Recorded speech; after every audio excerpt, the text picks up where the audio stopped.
সকাল প্রিয় দর্শক, ঈদ মোবারক। সবাইকে জানাচ্ছি ঈদের শুভেচ্ছা। তো সেই সাথে আপনাদের সাথে সাক্ষাৎ করার জন্য সকালবেলার একটি ভিডিও চিত্র নিয়ে এসলাম। সেটি হচ্ছে এখানে আজকে আমি ফ্যামিলি সদস্যের জন্য নাস্তার আয়োজন করতেছি। গোস্ত দিয়ে খাওয়ার জন্য রুটি বানাচ্ছি চাউলের গুঁড়া দিয়ে। তো আপনাদের সবাইকে দাওয়াত দিলাম সকালে নাস্তা খাওয়ার জন্য ইনশাল্লাহ।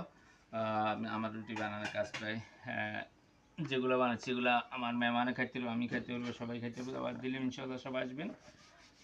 সন্দীপ পাড়া খাদিজাতুল কুবরা জামা মসজিদের প্রাঙ্গণের পাশে বাড়ি। তো ইনশাল্লাহ সবাই ভালো আছেন। সকালবেলা ভালো থাকে কামনা রইল। ইনশাল্লাহ সবাই সুস্থ থাকেন, ভালো থাকবেন এই প্রত্যাশায় আমি আমার নাস্তার আয়োজনে ভিডিও চিত্রটি আপনাদেরকে উপহার দিলাম।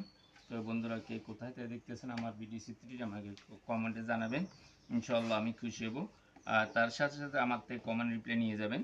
এটা হচ্ছে ফেসবুক প্ল্যাটফর্মে হিংসা করবে না, হিংসা অধপতনের মূল। ফেসবুক প্ল্যাটফর্মে যারা কাজ করেন লাইক কমেন্ট শেয়ার এটাই হচ্ছে মূল তো সাবিকাটি।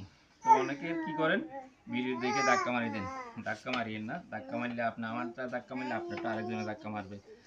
তো ঠিক আছে, থ্যাংক ইউ, ধন্যবাদ। ভালো থাকেন, সুস্থ থাকেন।